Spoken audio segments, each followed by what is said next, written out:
Yan. Good afternoon. Good afternoon mga idol. Welcome po muli sa ating channel. Ito pong muli ang inyong lingkod, si Boyet, ay muling bumabati ng isang magandang hapon. Pero mga idol, shoutout muna sa ating mga subscriber dyan, sa ating mga viewer, gayon din sa ating mga follower. At syempre, idol, kung bago ka pa sa channel natin ito, huwag ko naman kalimutan mag-subscribe at pumindot ng ating bell button para lagi ka ring updated sa ating mga video. Pero ang paksa ng ating tatalakayin, mga idol, napapanahon pa rin tungkol dito sa kay Ginoong Epifanio Labrador. Alam niyo ba mga idol, ito si Ginoong Epifanio Labrador, kung napanood niyo yung latest video niya, lango siya ngayon sa alak at nagdadalamhati siya. At sabi niya, parang wala na raw sumasama sa kanya at tumutulong. Baga, sa pakiramdam niya, parang nag-iisa na lang siya. At ayon pa sa kanyang video, kung inyong mapapanood yung kanyang video, mga idol, sa halip na magalit ka sa kanya, parang nakakaawa na rin. Kung mababaw ang iyong kalooban, maaawa ka sa kanyang sistema. Dahil nga, sa pakiramdam niya, nag-iisa na lang siya at wala nang dumarami sa kanya. Lalo pa, pagdating sa financial. At sabi nga niya, wala na raw nakikiano sa kanya. Tapos sabi nga niya, tukoy na raw kung saan siya naroon. Oo, na-trace na raw yung kanyang lungga na pinagtataguan. At anumang oras, anumang araw, pwede na siyang puntahan doon at damputin. At ang pinangangambangan niya na baka pati pamilya daw niya madamay sa kanyang nagawang kasalanan. At sabi pa nga niya doon sa huli niyang binanggit na sana wag daw siyang tularan, wag daw siyang gayahin. Yung daw ginagawa niya, sabi niya wag niyong gagayahin yung ginagawa ko, mahirap, sabi niya. Totoo yun mga idol, kasi yung kanyang ginawa, hindi biro yun. Kasi nakisaw-saw siya doon sa sistema ng mga nasa likod niya. Umasa siya, yung mga nasa likod niya, na siya dadamayan at tutulungan. Ngayon, nakasalang na siya sa patong-patong na kaso, dapat lang naharapin niya yan. Yung nga sinasabi natin mga idol, gumawa siya ng kanyang sariling multo. Ngayon, nagmimilagro na yung multong ginawa niya. So, siya ang unang natatakot doon sa multo na ginawa niya. Mabuti pa nga yung mga idol nating mga ghost explorer, mga idol nating ghost hunter, sa mga abandonadong bahay o building na pinupuntahan nila, bagamat yan haunted at nakakatakot, wala silang dapat ikatakot anumang multo ang magpakita sa kanila sa lugar na yon. Dahil sa totoo nga lang naman, ang multo, yung tunay na multo, pag nagpakita sa iyo, split seconds lang mawawala sa harapan mo yan at hindi yan makapapanakit. Oo. Hindi ka pwede saktan ng kahit anong klaseng multo dyan sa mga haunted house na lugar na pinupuntahan mo. Hindi kagaya itong multong ginawa niya, hindi natin alam kung anong gagawin sa kanya ng multo na kinakatakutan niya. O, di ba? Yung nga sinabi natin mga idol, doon sa mga nakaraan natin video, dapat ang isang bagay bago mo gawin, pag-aralan mo muna at pag-isipan mong maigi kung ano ang magiging bunga nito at kung ano ang kahihinatnan. Ngayon, nakasalang na siya sa ganyan. May mga advice yung iba nating kapatid na mga vlogger, kasama na nga ako sa nag-advise. Sabi ko sa kanya, kung magagawa mong humingi ng tawad sa tagapamahalang pangkalahatan, kaya mong pumunta sa tanggapan, at yung sinasabi mo may mga kakilala kang kapatid sa Iglesia ni Cristo, magpasama ka ron, humingi ka ng dispensa. Kapag may kasama kang kapatid, pupunta ka sa tagapamahalang pangkalahatan, walang gagalaw sa iyo. Dahil ang mga kapatid, respetado.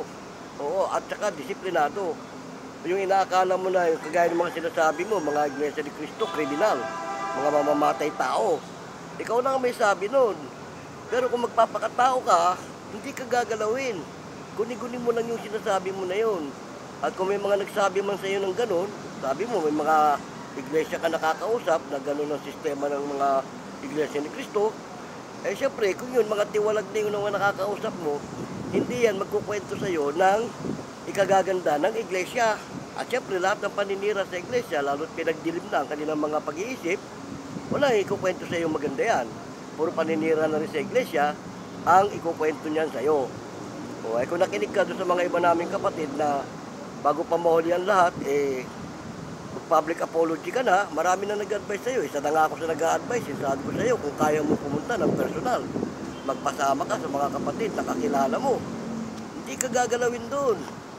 Kasi, alam na mga kapatid, kapag may kasama kang kapatid na iglesia, alam na sa central o ng iglesia ang punta nyo, hindi ka gagalawin doon. Iahatid ka pa. Lalo't tao sa puso ang paghingi mo ng tawad. Ang iglesia, sa sinasabi mo, baliktad. Kung sinasabi mo mga kriminal, mga demonyo, mga baliktad sa sinasabi mo. Ang iglesia, banal. Oo.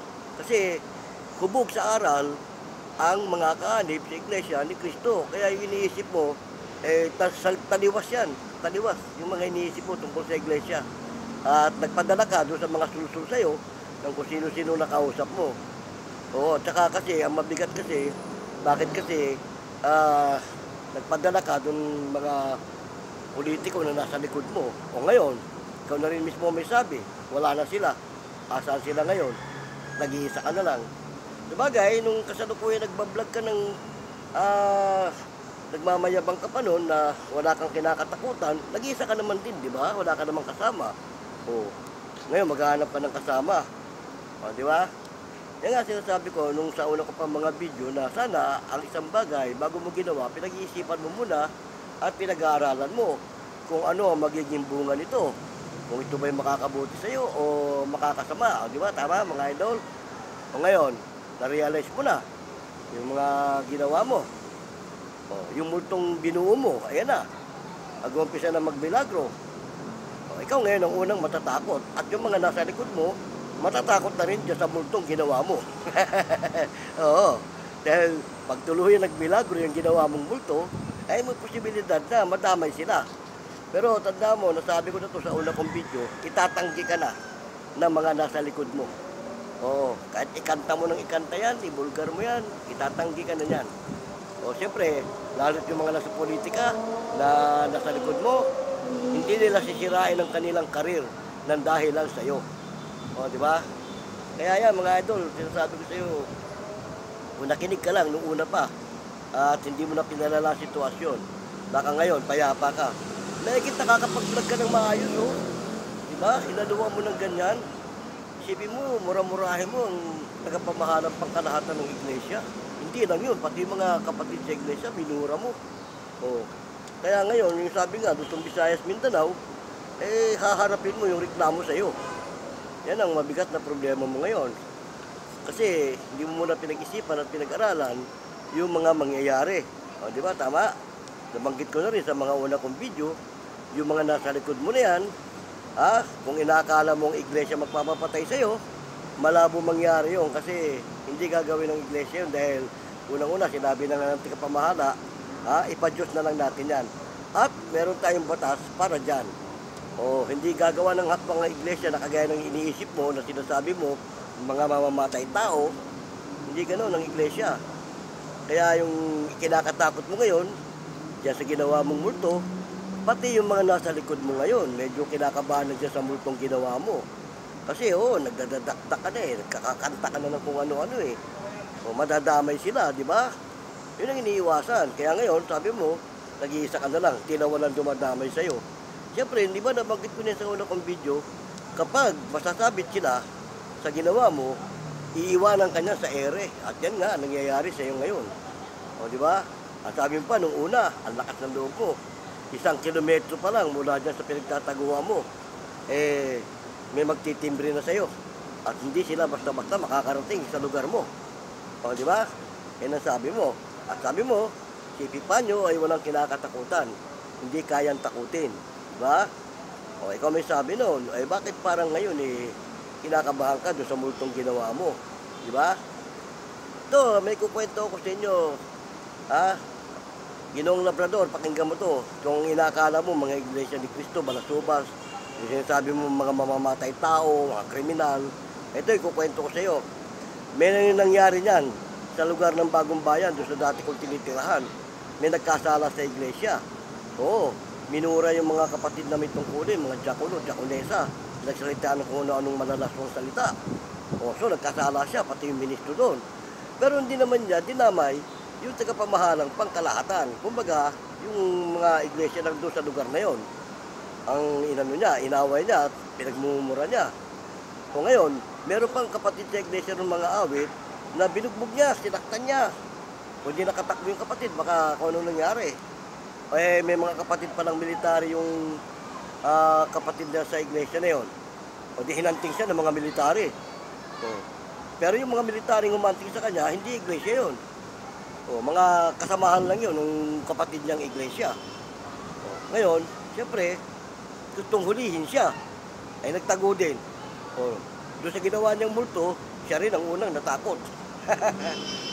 Oo, halos isang linggo siyang hinahanap nung militaring kapatid nung iglesia na binugbog niya. Oo, bukod pa rin may pulis pa na kapatid. Dalawa yung kapatid ng mga awit na yun na nasa batas eh. Isang military at isang pulis eh. Oo, may mga tao yun, humahawak ng tao. Siyempre, pag tinimbre niya yun. Oo. Pero hindi iglesia yun, mga tao nun. Kaya huwag ko sasabihin na ang iglesia ni Cristo, mamamatay tao. Ang gumagawa niyan, hindi iglesia ni Cristo. Pero ganun pa man, malibasa nga, siya nasasangkot ang iglesia, hindi gagawin ng kapatid sa iglesia yun na titimbugin ka. Dadamputin ka lang, kaya siya hinahunting nun, dadamputin lang siya para tungkol doon sa reklamo. Ganon. Kaya lang, natakot siya doon sa multong ginawa niya. Parang ikaw, natatakot ka na dyan sa ginawa mong multo. Pero huwag mong iisipin na titimbugin ka dyan, papatayin ka, etc. Hindi. Uhulihin ka dahil may kaso ka. Ganun yan. Yun. Yung nagkasala na yun, hindi ka maniwala. Ha? Nagpadrino din ang military yun. May kamag-anak ng military. Nagpadrino. Pumunta doon sa may kapilya namin. Ay nandun din yung mga kapatid na militar. Simple lang, nag-usap sila, militar sa militar. Ano sabi ng mga kapatid? Bro, magkabaro tayo, iisa layunin natin para sa ating bansa. Pero pag tungkol sa iglesia na ang pag-uusapan, iba na yan. Hindi kami papayag niyan. Lalo't may tungkulin ang kanyang inaano. Ngayon, pinakamaganda niyan, sabi niya, bro, isuko mo na lang yung kamag-anak mo, kung kamag-anak mo man yan. Pero kung makikialam ka para magpadrino, hindi pwede yun, hindi namin pahintulutan yun. Kung hindi mo kaya isuko yung kamag-anak mo, advice mo na lang na sumuko siya, punta siya sa kapilya, pasama siya sa mga kakilala niyang iglesia, humingi siya ng tawad. O, ganun. Di wala nagawa yung pinagtrino niyang militar. Pero hindi naman sila nagkaroon ng commotion na nagkainitan. Siyempre, parehong militar yun, alam nilang tuntunin. O, kaya nga sabi ng mga kapatid, pag iglesia nang involved, kapatid na, yung sakit ng kalingkingan, dama ng buong katawan. O, kaya, sabi niya bro, kung magpapadrino ka dyan sa kamag-anak mo at makikialam ka, bahala ka sa problema mo, papasukin mong problemang yan. Pero kung ako sa'yo, isuko mo na lang siya. Kung hindi mo siya kayang isuko, siya mismo, pasukuin mo, pupuntahin mo sa kapilya para mapatawad siya. O, ganun. Pero nagtago pa rin yun. Nakarating ang Gambinyan yun, Laguna. Nagtago. Oo, natakot nga niya. Ngayon, may kamag-anak din siya sa Laguna na iglesia. Parang doon siya humingi ng tulong, lumapit. Di siya namasya doon sa kapilya. Ngayon, sabi ng ministro sa kapilya, hindi ka dito nagkasala. Kung saan ka nagkasala, doon ka bumalik at doon ka humingi ng tawad.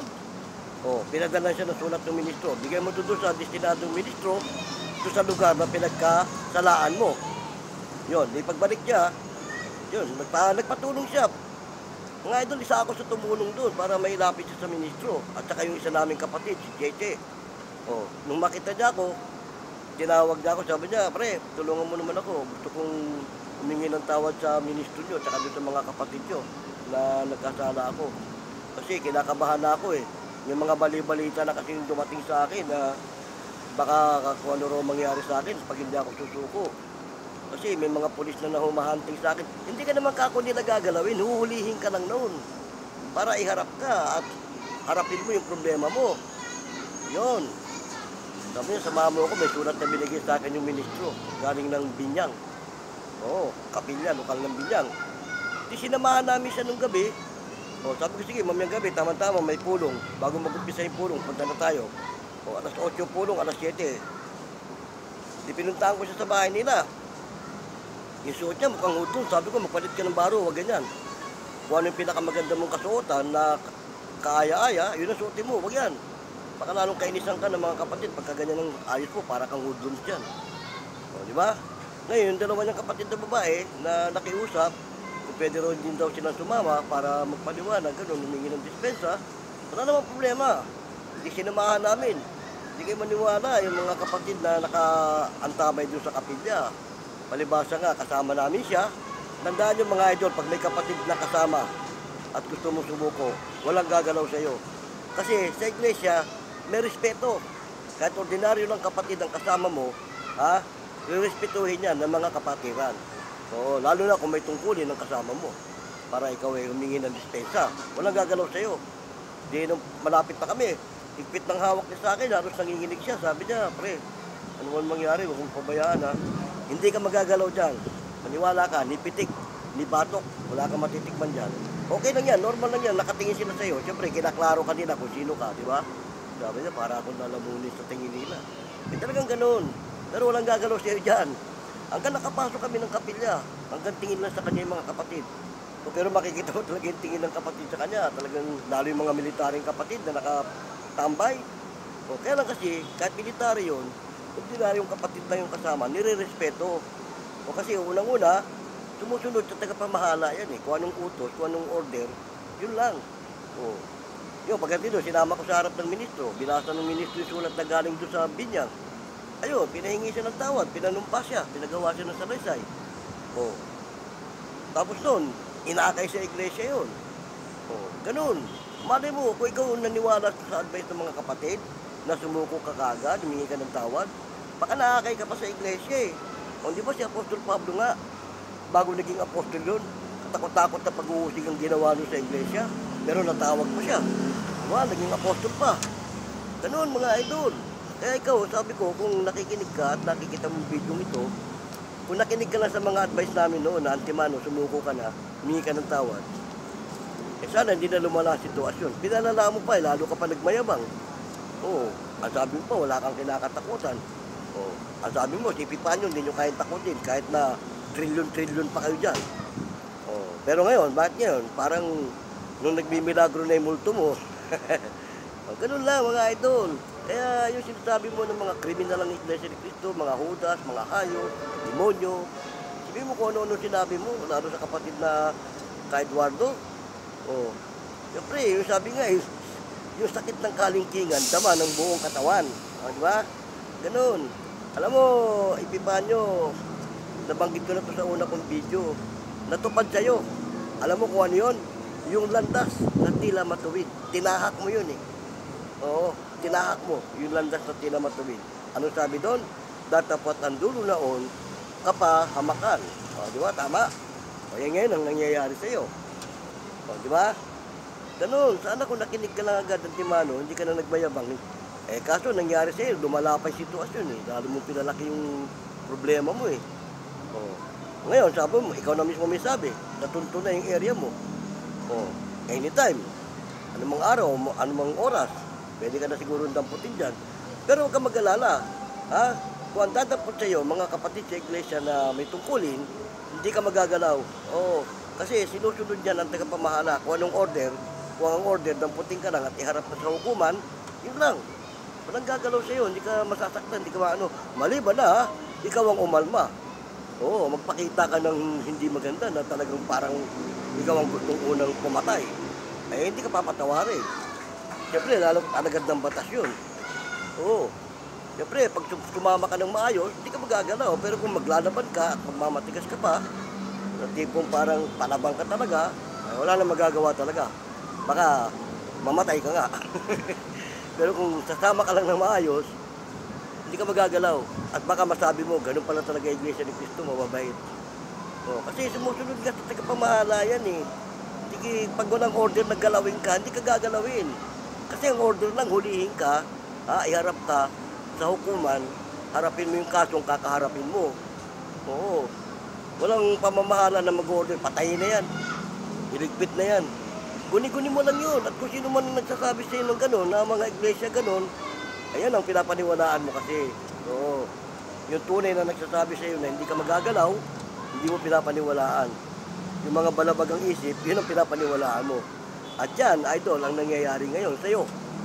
Kaya nagtatago ka na. Kung mapapanood yung mga idol, yung mga video niya, talaga namang lango siya sa alak. May pinakita pa siyang video na hawak niya talaga yung bote ng gin. Gaganunin lang niya yung mask niya, sabay tutunggain niya. Pero hindi pa rin niya inalis yung mask. Tinutungga niya yung gin, hahawiin lang konti yung mask.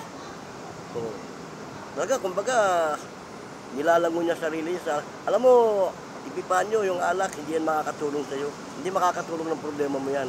At ang alak, pasamandalian lang. Lalo mo lang dadagdagan ng problema mo pag ikaw nagpakalango sa alak. Kasi ang alak, walang may tutulong na maganda yan. Kaya nga bawal sa iglesia yan eh. Kasi walang ibubungang mabuti yan eh. Pag nakainom ka. Yan mga idol kinuwento ko na naman sa inyo yung sistema doon sa napanood natin video tungkol kay Epipanyo. Yun naman inano rin daw ng mga kapatid natin na vlogger, pinakita lang din at napanood ko ngayon. Pero ako hindi ako magpapaano ng mga ganung mga video-video. Basta ikukwento ko lang. Kung ano napanood ko, nakita ko sa video, yun na ikukwento ko. Kaya nga kung halimbawa mababaw ang kalooban mo, pag nakita mo siya sa video niya, maawa ka rin naman eh. Siyempre tao rin naman siya eh. Oo. Tao rin tayo, may damdamin tayo eh. Bagamat siguro, nabulagan lang yung kanyang isip, kaya niya nagawa yung mga ganung bagay. Kaya nga sabi, walang pagsisising nasa una. Diba? Ang sabi nga ni Freddy Aguilar kung napakinggan mo yung kanta ni Freddy Aguilar sana sinunod mo yun. Ang sabi ni Freddy Aguilar, ang sabi niya, imulat mo ang iyong mga mata habang may panahon ka pa. Diba? Imulat mo yung mga mata, sabi ni Freddy Aguilar, doon sa kanta niya, habang may panahon ka pa. Diba? Kung ginawa mo yon, hindi na sana umantong sa ganyan. Ngayon, nandiyan ka, sabi rin ni Freddy Aguilar, alak na nakakalunod. Mga bisyong nakakahilo. Ano ang mangyayari sa iyo? Di ba? Sa tingin mo, mabigat ka. Di ba? Yun naman ang tirada mo ng mga bago-bago pa na nagmumura ka sa iglesia. Ang sabi ni Freddy Aguilar, sa tingin mo, mabigat ka. Huwag kang tira ng tira. Imulat mo ang iyong mata habang may panahon ka pa. Kung sinunod mo yung kanta ni Freddy Aguilar, di sana hindi na sana lumala ang sitwasyon, di ba? Wala lang doon sa kanta ni Freddy Aguilar na hindi mo ginagawa yung sigarilyong di maubos. Pero yung alak na nakakalunod, ginagawa mo na. Di ba? Mga bisyong nakakahilo. Kasama yung alak doon. Ano sabi? Ano ang mangyayari sa'yo? Ano sabi doon? Sa tingin mo, mabigat ka. Di ba? Yun ang mga tirada mo nung una. Pero ngayon, later on, lumalambot na. Kaya nga yung sabi, sa tingin mo, mabigat ka. Ang sabi pa nga, huwag kang tira ng tira. Di ba? Sabi niya, imulat mo yung mata habang may panahon ka pa. Kanta lang yun, pero may kahulugan. Di ba? Tama, idol. Ganun. Ito naman, napagkukwentuhan lang naman natin dahil, siyempre, napapanahon sikat na sikat ngayon si Ginoong Labrador, Epipanyo Labrador. Sabagay, ikaw ang may gusto ng ganyang pangyayari, harapin mo na lang yan. Anytime, pwede ka nang madampot dyan o ma-pick up dahil sabi mo, natuklasan na ang hideout mo. Ito ang tanong, sakaling mapuntahan ka dyan, madatnang ka dyan, may mapagtataguan ka pa kaya? Isa lang ang payo ko, idol, kapag dumating yung mga pipick up sa'yo dyan, huwag ka naman laban. Huwag na. Kakaawaan ka pa, basta hindi ka lang manlalaban. Sumama ka lang ng maayos, hindi ka maaano. Oh. Lalo't mga iglesia ni Cristo, ang mga pulis, hindi ka magagalaw. Sumama ka lang ng maayos. Maliban na kung papalag ka, yung tinatawag na magre-resist ka, resisting arrest. Huwag ka magre-resist. Sumama ka lang ng maayos. Magpakumbaba ka. Dahil ang mga kapatid sa iglesia, mababang loob yan. Oo. Kasi nga sumusunod siya sa tagapamahala. O anong order ng tagapamahala? Ipaubaya siya sa Diyos. At yung mga kaso dapat niyang harapin. Ipaubaya siya sa batas. May batas nga naman tayo eh. O tapos sasabihin mo, nilalagay ng Iglesia ni Cristo ang batas sa kanilang mga kamay, mga kriminal. Sabihin mo nga, paratang mo na yan. O, yan, masusubukan mo pag dinampot ka na ng mga kapatid sa iglesia. O, susubukan mo yan. Kaya nga, ito mga idol, pagkukwentuhan lang naman natin yung mga pangyayari dahil ito napapanahon. O ito pong muli ang inyong lingkod, si Boyet, ng Vlogs TV, ay pansamantalang nagpapaalam. Pero mga idol kung bago ka pa sa channel natin ito, huwag mo naman kalimutan mag-subscribe at pumindot ng ating bell button. O, i-like mo na rin para marami makaalam itong ating pinagkukwentuhan. Okay no kung may mga comment kayo, ilagay nyo lang sa comment section. At kung meron kayong mga katanungan, ilagay nyo lang din dyan.